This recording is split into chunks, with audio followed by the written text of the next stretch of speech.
In this video, I'm going to be showing you how to make iPhone vibrate in silent mode. That is, how you can actually make your iPhone to vibrate even when you put it on silent mode. To do this, the first thing you want to do, you want to go to your settings on your iPhone. So once you get to your settings on your iPhone, I want you to scroll down and tap on sounds and haptics. So once you tap on sounds and haptics, I want you to tap on these haptics here. So I want you to change this to play in silent mode.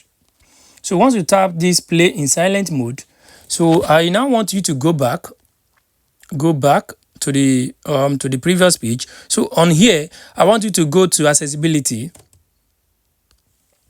So once you get to accessibility, I want you to scroll down and look for where we have touch. So tap on that touch. So once you tap on the touch, I want you to scroll down to where we have vibration. So this is it. Make sure this vibration is toggled on.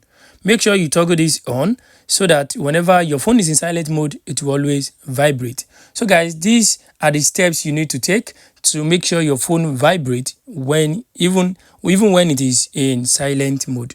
I hope this video helped you. Thanks for watching.